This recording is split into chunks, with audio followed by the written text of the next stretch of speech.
Good evening, everybody. Welcome back to the Bundesliga Show. We're back again this evening for a new special mini series that we're running, which is VfB in Europe.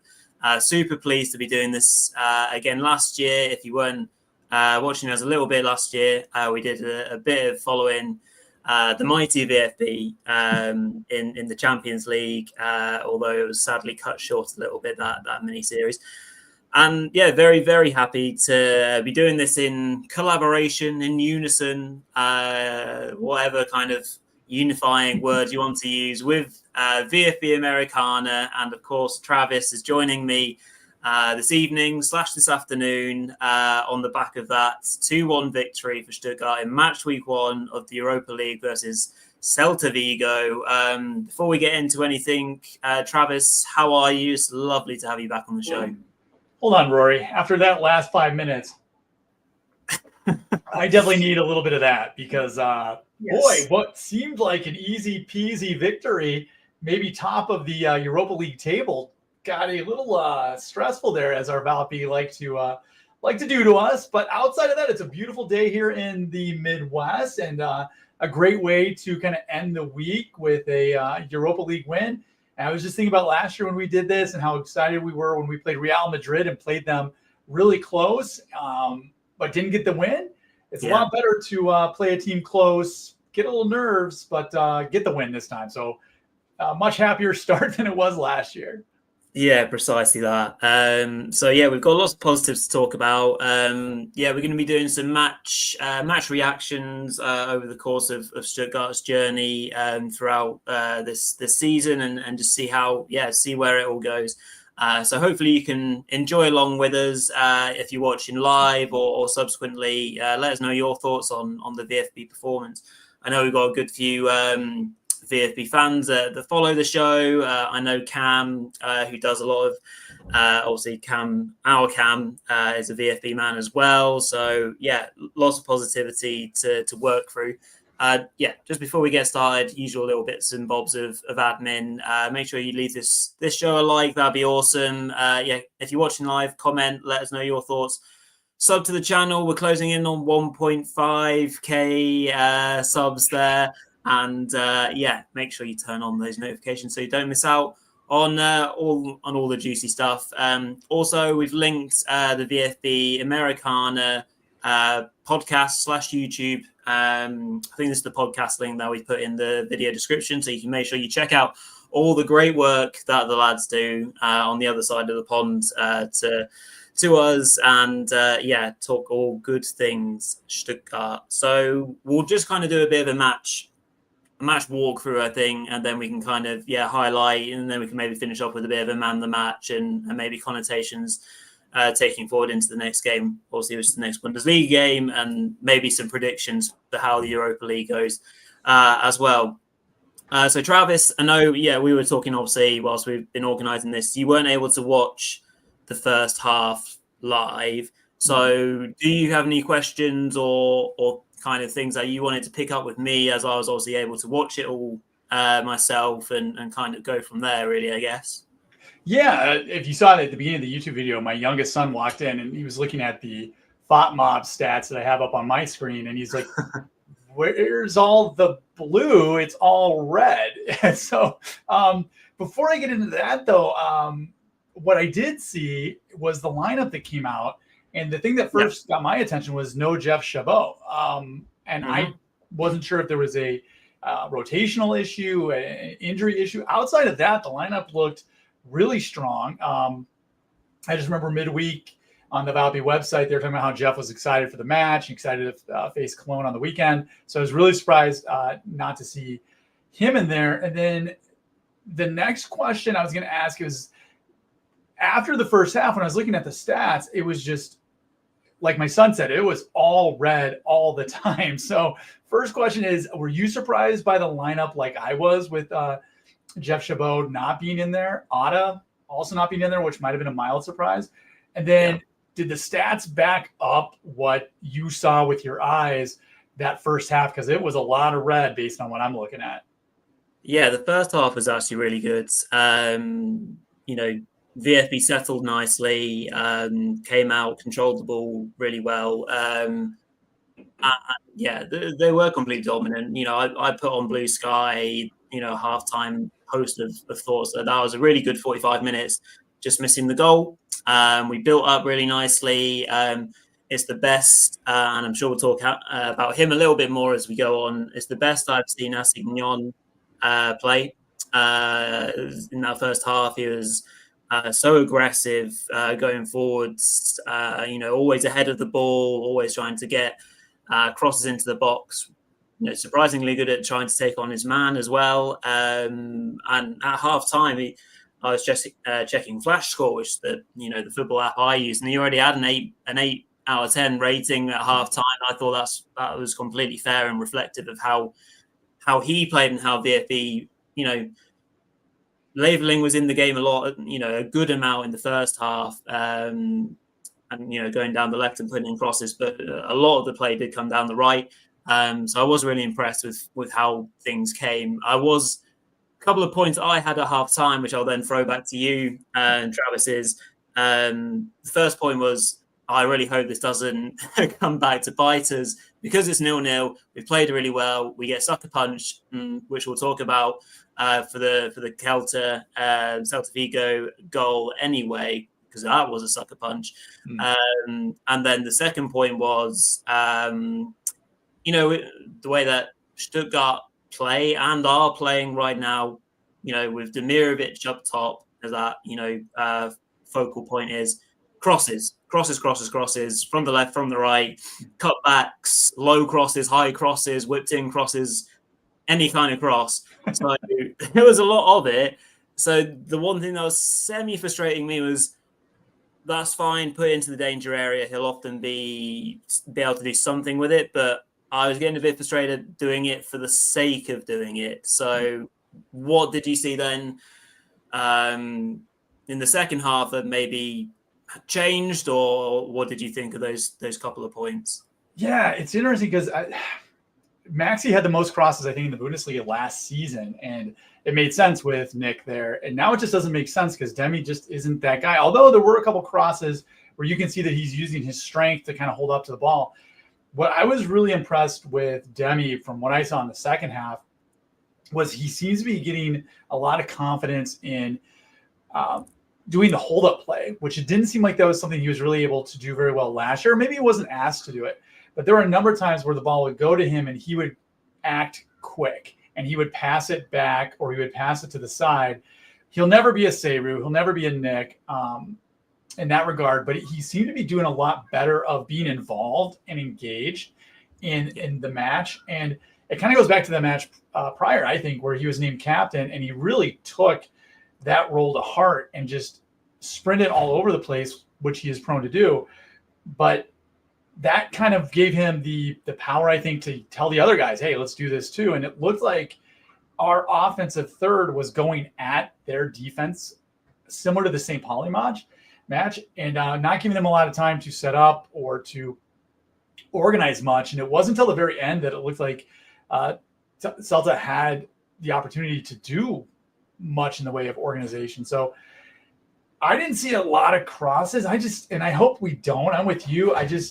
I'm a Pellegrino Matarazzo guy, and I'm used to crossing the ball in over and over and over again. But I just don't think we have the personnel right now to do it. And I prefer the cutbacks like El Canus, oh my goodness, and Jamie up there. And now that Demi seems to be getting more confidence and being more involved, because how many times, Rory, last year was he just kind of there and he would get a poacher's goal? Whereas it seems like over the last 2-3 matches, really since that Freiburg loss, he is much more involved, much more engaged, and we certainly need it, right now. Yeah, completely agree. Sorry, going back to your team lineup point as well, because we're absolutely right to kind of pick up on that. Surprised, Chabot didn't start. Surprised-ish, I guess, that Thomas and Atta, obviously Thomas was rotated out. Carasor didn't come back in for Chainer.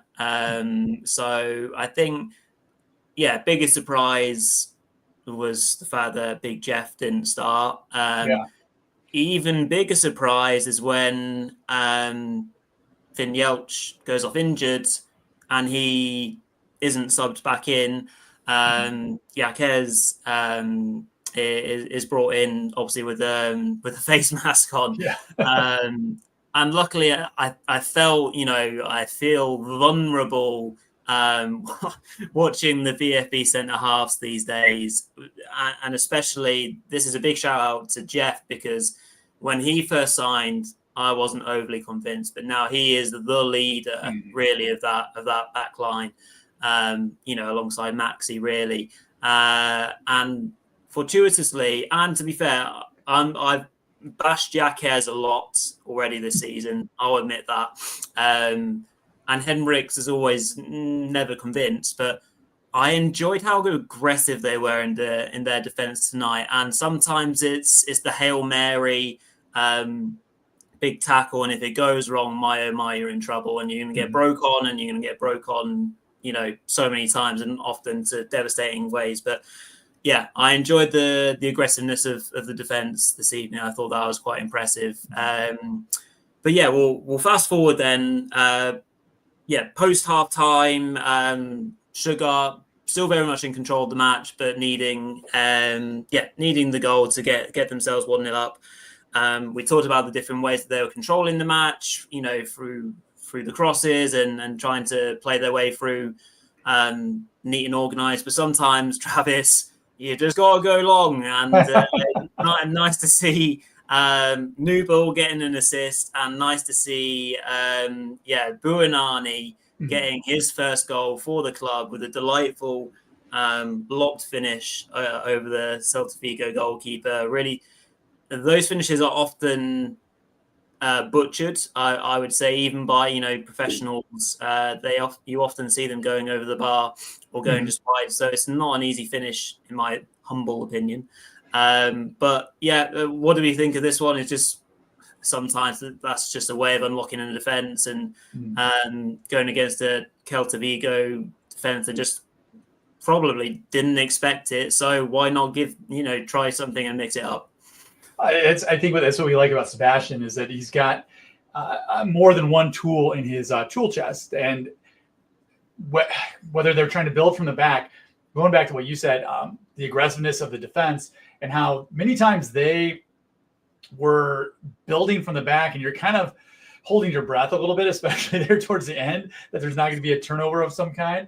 But then they're kicking the ball long and opening things up. That reminded me of, how much of that does that remind you of a Dennis Undav type of one touch, just beautiful chip shot goal over? And what a great name too, Badruddin Buonani. I mean, who doesn't? In our Discord, we were trying to figure out, what are we going to call him? Bad Boo, Babu, Bad Boo. So we were really working on David Small, D Small, who's in the chat right now, had some names that I can't repeat for the YouTube, but we were having a blast with watching him. And it's funny because El Canus was the guy who was getting all the attention. I'm sure we'll talk about him in a moment. And Buonani was kind of in the shadows a little bit. And sure enough, this guy pops on and scores a goal that seems to put us on the path to a clear-cut victory. It's wild to me, going back to the starting lineup, is how many of the new guys are contributing quick, from Asignan to Buonani to El Canus to Chema, and where guys like Chris Furch and Ada Carazor are working to try to even get in the match in what looked like garbage time, but it certainly wasn't. What a great first goal for that guy. What a great touch. They said he was one of the best players in their, I believe it was at Nice, in their youth system. And we've been talking last couple of years about, we need depth. And it's funny, now that we have it, we're kind of struggling with it, because we're like, wait a minute, we need Jeff in there. We need this guy in there. Now that we've got it, it's a lot of fun to watch. And I think this is really going to help the club on Sunday when they play at Cologne, because you're going to have some fresh legs now, which in the past, we never had. So thumbs up for Buonani. He looked great. Like you said, a goalkeeper assist. Who doesn't love that? Come on. Yeah, exactly. Some lovely comments coming in, so we'll pick these up and then we'll walk our way through the rest of the game. Irish BVB, I think, aka this is Oltan. Pretty sure it is. So thank you for watching and checking in. Really good performance. VfB were utterly dominant until the late Iglesias goal, probably caused by a bit of rust from Carasor. Yeah. Very, very much spot on, nail on the head there. Also got a comment from Kagai. Henriks played a great game today. You couldn't tell that Chabot was missing. I think, yeah, very, very good point. I think we've already kind of half alluded to that, haven't we, as well, Travis? But yeah, he was awesome in the end. I think I also kind of half referred to it. There was a great slide tackle that he did early in the second half, stopping the counter-attack dead, which was class. D Small Assignon looks really good to me. He was one of the star players of the match, and when we talk about man of the match at the end, he could well be up there. Jay Woody saying can't be mad about our summer pickups. Yeah, no way. Travis, you just listed them off. How pleased can we be? If obviously interesting kind of conversation piece to have, isn't it, about the what ifs? What if we keep Voltemada and therefore we don't bring in either El Canus or Buonanni? Interesting thing to shout, but these boys have done really well. Are you surprised how quickly they've been integrated, not into the squad, but literally straight bang into the starting 11, into big matches and meaningful matches? I would like to say I knew all this was happening, but no.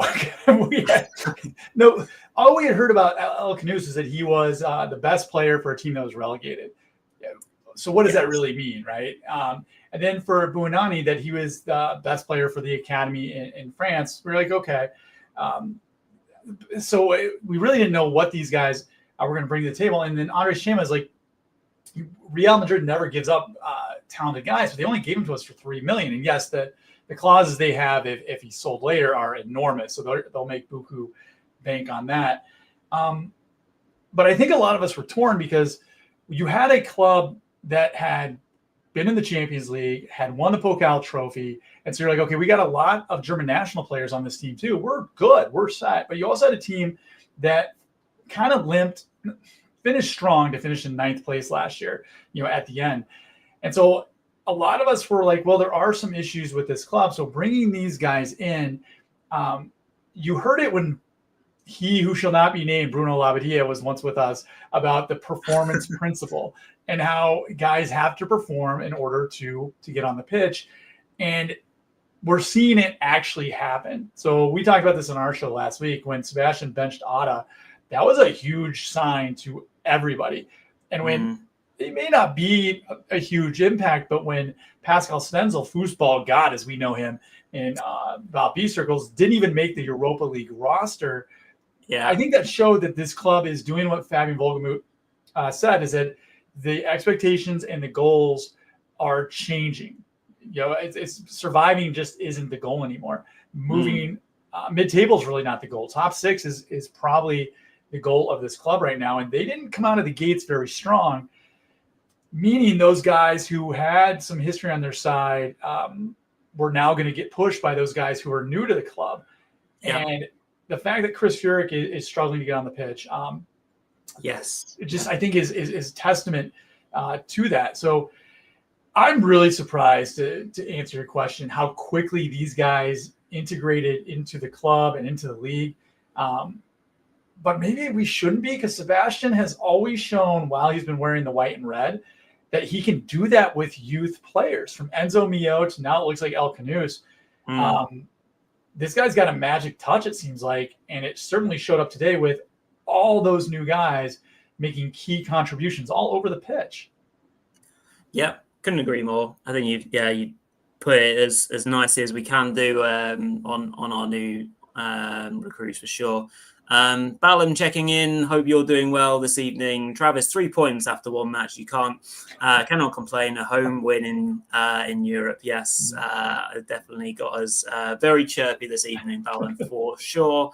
And another comment from Jay Woody saying, Carasor, not rusty, just finally have a replacement for him to challenge for that spot. Yeah, and we'll cycle into that very, very soon. But yeah, what looked to be what was in the end the difference maker. The second goal was obviously in the end critical to get. But the man of the moment, one of the other new boys, the new man, El Canus, playing a really nice short corner, driving inside to get his shot off, obviously in the edge of the area, through a load of bodies. Into the far corner, really nicely placed to get us 2-0 up and to get us comfortable. Completely deserved. And again, I liked this goal again, just creativity. Again, like I said about half time, we were finding another way to score a goal rather than putting in a traditional corner cross. So Travis, did you like this goal as well? What did you make of at first, I was a bit shocked while they were checking it for VAR, but then they were checking it for El Canus to be offside when he got the ball back rather than interference. So that was fine. But yeah, really nicely worked goal. Yeah, I thought it was the interference too. I didn't see the potential offside till later, and thankfully it wasn't. I can't remember, Roy, the last time we've had a player this creative. As simple as that. It's like, I know Enzo had those moments where he was crazy creative and played a big part in what we did at the end of the year last year. But I can't remember a player who's been this consistently creative. Now it's only 3 matches, so probably need to put the brakes on a little bit. But you add in the structure that Sebastian has and the creativity of Buonanni and of El Canus, that's a dangerous combination. So I don't know. Let me ask you, like, who is the last player that you remember having this? I mean, I don't want to keep comparing any player we have that scores a goal to Seydou Guirassy. I don't think that's fair to those players. But when was the last time we had a guy this creative? And by the way, when he came here, everybody said that Stuttgart got an absolute steal with this guy. Yeah. That this was one of the top players, and Volgemuth pulled off a steal in this one. But yeah, I'll go back to the question that you asked me. Is like, when was the last time we saw a guy like this? Because he is just an impact guy. He plays with passion. He plays with pace. He plays with creativity. He knows how to cheer to the right section now. We joked last episode that he was cheering at the St. Pauli crowd instead. And they're like, hey, Thiago's like, you got to aim over there. So he started to get a little home cooking now. But I don't know. El Canus, A+ on my end. What are your thoughts? Yeah, he settled really nicely. And I think I did have high hopes, or fairly high hopes for him versus the other signings, because I didn't know the other signings as well. But because of the fact that, as you mentioned, El Canus came from Leicester City, relegated Leicester City from last season. I remember him playing against my boys, Man United, and I think United, one very rare game that United win these days, and in that game, whether he was subbed on or not, I think he was only subbed on, but he came on and he had a right go in a game that was completely dead, 3-0 down. And he either scored a really nice goal or he nearly scored. I can't remember the exacts, but yeah, he was just a player that I just remembered. And so when the name came up when we signed him, I was like, this really does have potential and excitement. So, all the luck to him in the world. He settled in really nicely. He's saying all the right things. He's doing all the right things on the pitch. So, yeah, let's hope this trend continues all the way through. The rest of the game, couple of half chances. Demi maybe should have scored from another corner or a cross to make it 3 and more comfortable. Whether we talk about how important goal difference might be after 8 group games, hopefully not too important for us, and hopefully we get the job done from a points perspective. And substitutions were made. I don't have any grumbles about the subs that were made and when they were made. To be honest, and Travis, you can have your say on whether you agree or disagree with any of the subs that Sebastian made, because I know you guys talk about it a lot on the pod. Because you can talk about the games in more detail. Mm-hmm. But yeah, obviously the Celta goal comes from Atta not knowing his surroundings, not quick enough on the turn or to lay it off. had his pocket picked, and Iglesias is played through and scores very easily, and that creates that tension that we all felt for the last 5 minutes or 10 minutes, obviously with added on time. And there was one half chance where they went long, almost did exactly what we did to them. That was a bit of a moment, and then they went long right at the end with a free kick, but Newbill did really well to pick up the second ball, because we didn't win the first ball, and it would have been horrible to see former Leipzig man Elax Moriba pencil in a 2-2 goal. That would have been truly horrible. But yeah, we held on for 2-1, exactly what we need, and to get 3 points is obviously what we're talking about. The talking point, you guys talked about it a good amount on the pod, and obviously I've listened and had my thoughts and feelings. This obviously does not help his narrative in terms of getting back into the team, and but it is interesting because, like, obviously for Cologne on Sunday, what was said, maybe thinking about rotating Atta back in terms of the minutes in legs for Chima and Angelo Stiller. So does it now mean he can't start because of one big mistake, or does he still trust the club captain to turn things around? And obviously you could see how distraught he was about it anyway. Yeah, I mean, I didn't have a problem with any of the subs. I thought maybe Asenyan should come off, especially after he got the yellow card. I was kind of concerned about that because that guy was just motoring all over the place, and he had a foul at the end, which wasn't a yellow card offense, but you're like, you're getting a little closer. No, I didn't have a problem with the subs. I thought you could notice as soon as Atta went in, it was taking him a minute to catch up to game speed. You could tell that he just wasn't there right away. And that's why a lot of times on our pod, at least, we struggle when Sebastian pulls out defensive players, because you're just like, they seem to be in tune with it. And even them at like 90 or 85%, they're mentally in the game. And it just seemed like Atta was taking his time to get into the game. I don't necessarily blame him for that. I think there's some guys that are starters and there's some guys that are subs. And I think Atta's a starter. I could clearly see him starting against Cologne. We talked last week that we would like to see Atta, Angie, and Andres, the 3 A's, kind of rotate in and out. It'd be nice to give Angelo a break, because that guy's been playing.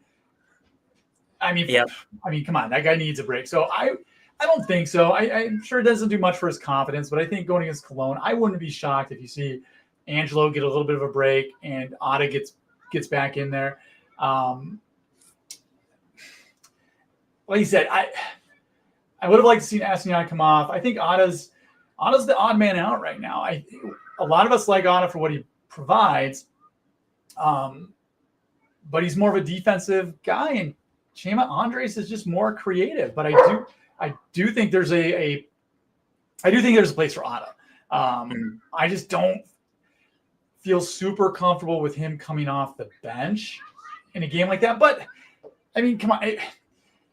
It was 2-0. I started looking at the Europa League table, and I'm like, if we get another goal, we could top the table. And how awesome would that be to screenshot that and just say, yeah, we are number one in the league right now. Kind of the question I want to throw your direction is, we heard this a lot last year, that the Champions League is awesome. The money is amazing. Yes. But the level of play is just a bit above where we were at. And I don't think any of us really firmly believed it until we started to play those matches, and we're like, oh, PSG's good. Oh, these matches, I heard they're good, but playing this match, and I know that Celta is not crushing it in La Liga right now, but Freiburg got a 2-1 win. I'm looking at the table. Dynamo Zagreb, Roma, Freiburg, us. We're all in the top 8 right now. Aston Villa is 13, Nottingham's, so et cetera, et cetera. This seems like a wide open tournament. What are your thoughts on Stuttgart being? It's a silly question. This is certainly an eye level group of teams for us, right? I mean, compared to where we were last year. I think the Europa. So last season I was following the Champions League for VfB, and last season I was following the Europa because United were in it. And I felt that the Europa was much stronger last year with the teams that were in it. Again, kind of central bias in terms of what United were facing. But yeah, the teams that you're mentioning, they don't give me the heebie-jeebies. I don't worry too much about it. The English teams that are in it this season are both struggling. Villa have had an awful start to the season, haven't scored any goals, and Forest have had their troubles as well. That doesn't inherently worry me. Obviously, the Spanish contingent of what we've just tackled so far. Celta obviously had a struggle at the start of the season. It's kind of those more maybe offbeat random teams like, I don't know, like a Zagreb that could just like storm it from absolutely nowhere or something like that. So, but no, I don't have anything that overly scares me. I feel if we come outside of the top 8, I'll be quite frustrated after 8 matches. So I think on that note, let's run through a man of the match. I'll pick some man of the match, and then we'll do a bit of prediction as to how we think things will go, and then we'll bring things to a close this evening. Also, quickly just picking up on Jay Woody saying about Angelo still not being 100%. I get that feeling as well. He was still quite quiet tonight. Did fine, but was not someone I overly noticed in the match. But yeah, man of the match tonight. A trifecta, I guess, between Assignon and the 2 goal scorers. I'll throw you in the deep end, Travis, and let you go first. That's a rough one. I'll give it, before I give them the man match, I'm going to give a shout out to Jamie Leveling. I just think he is so active. He's so all over the pitch. He's just doing so many things that help make this ship run. I want to give Demi some love. I think a lot of us are really down on him, but this was the perfect series of matches for him to get some confidence against, let's face it, a St. Pauli team, a Cologne team, a Heidenheim team, and then in the Europa League, teams that aren't exactly, like we just mentioned, above our eye level. And he seems to be taking just a hold of that. I'm super impressed with this Andres kid. I think he's just so much potential there. If I saw the first half, I think I would go with Assignon, because everybody on our Discord was just saying how this kid was everywhere all the time. He's struggling with his finishing, but he's a right back. I mean, I think we can forgive him on that one. Mm-hmm. I'm not going to lie, Rory. I'm a sucker for goals. It's El Canoes or Buonanni for me. I will probably go El Canoes simply because I think he's more active. I think he is super important for what we're doing. And like you said earlier, that second goal is what actually clinched it. I want to be like D Small put in our chat that Angelo Stiller was actually the man of the match for FOTMob. That guy's just a quiet engine that does everything. But nope, I'll be the glory hunter. I'll go for the guy who scored the clinching goal. I got El Canoes. And what about you? You're right. Like, clutch moments, big goals. That is now the match-winning goal. That's the match-winning contribution. Therefore, I am heavily swayed his way as well. So who am I? To disagree. I will line up with you forthrightly and say El Canoes for our man of the match this evening. But honourable shout-outs to Buonanni and Assignon for that. Particularly first half, awesome performance. Right, some fun predictions to finish off, and I say fun, this is where we probably ultimately jinx Stuttgart for the rest of their Europa League campaign. Right, we'll say where we think they're going to come in the league phase, and then therefore afterwards where we think they may result if we're predicting life beyond the group phase. Travis, again, I'll let you do the honors and let you say first where you think they'll finish in the league phase? I still think, boy, this year it looks like it's Bayern Munich and everybody else. Are we talking Bundesliga, Rory? Or are you talking the? Oh no, I meant the league phase of the Europa League specifically. Right. My bad. Yeah. Yeah. I think you're probably going to get frustrated. I think I really love the way that we're playing the last two matches, and I think we played that way against any of the 36 teams, not 32.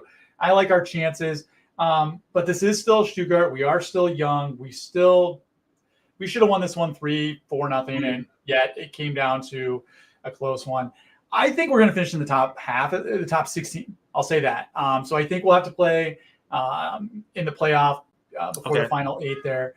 But I'm with you. That's what kind of scares me. I'm not super afraid of any of these teams. We've got Basel coming up, and they just lost to Freiburg, and they're 23rd. So, boy, just because I am a longtime Stuttgart supporter, I'm going to say somewhere between 9-16, and it'll probably be because of goal difference. How's that? Oh, gosh, not goal difference. What about you?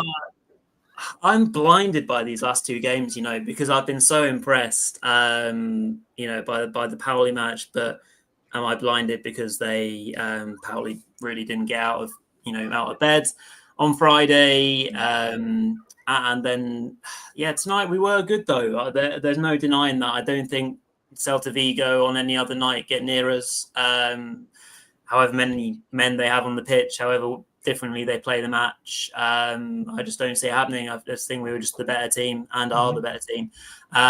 So that's given me a lot of confidence for this Europa League campaign. I'll stick to my guns. I'll say top 8. Why not be bold and brash about it? They're our team, and I want to see them, to compete and get themselves an easier draw through to the latter stages of this competition. That would be awesome. Then if we're saying what we think might happen thereafter, it's tricky to do it so far out. But I'll say quarterfinals at least. I think that would be something really nice to give the squad and the fan base something to look forward to. Depending, obviously, how we go in the other cup, in the other competitions. Travis, do you see us reaching that far, key finals, or something slightly more tasty? I like we said earlier, there's not a lot of the clubs here that you're like, oh my God, we have to go against Real Madrid or a PSG or something like that. I know going to Turkey will be a fun match. That'll be an interesting one, but. I'm with you. It's like I think this is gonna be a really fun tournament. I think we've got as good a chance as anybody to be amongst the final 8, like you do. I'm not gonna bet against that. I think the way that we have been playing the last really 2.5 matches, that Freiburg match, but especially the last 2 against 2 teams that don't necessarily want to play football, I think really shows the growth and development and maturity of this team. You add in Sebastian's flexibility with tactics and with his lineup. I think the message has been sent to these guys, and I think they've responded admirably in these last 2 matches. It'll be really interesting to see how they respond to a Cologne team that has played really well up to this point on Sunday. And then they go against a Basel team that's, I think, in 3rd or 4th place in the Swiss league. Then we've got Heidenheim. And so it'll be, if we can get some really good momentum and confidence going forward, and then if Demi continues to develop the way that he is, and then alongside Buonani, Thiago, Jamie, and El Canoes, and I just love the way they're pressing and they're going at it. And that wasn't what we saw at the end of last season. That wasn't what we saw the first couple matches this season. So I'm with you, man. I'm bullish on this team right now. I think a final 8, final 4 finish isn't crazy to think at all. I think that is conservative, to be quite honest. Yeah, lovely stuff. Yeah, I agree. I like where this conversation is taking my my brain. Perfect. Great first show to react to. Match week 1 of VfB's journey in the Europa League. So yeah, we're hopeful to do, if not every single match reaction, obviously depends on our availability, no doubt. But we'll do as many of these kind of fun shows as we can throughout the remainder of the competition. Who knows how far we may well go. But yeah, all I want to say is thank you to everyone that's tuned in. Some nice comments, some nice reflections on the game from you VfB fans and otherwise. Travis, thanks very much for hopping on and joining me. No doubt we'll touch base very soon again. Obviously, just before we do, make sure you check out obviously the VfB Americana pod / YouTube channel. Subscribe if you've not already to there. Spotify and YouTube, descriptions in the link of this video. Make sure you sub to us as well. We're closing in on 1.5k subs, and we've got a lot more coming. Prediction show already happened tonight. Fantasy show happened Wednesday. Catch all that up, and we will catch you next time on Monday to review match week 5 of the Bundesliga. Hopefully, another VfB win. That'll be no doubt an entertaining game.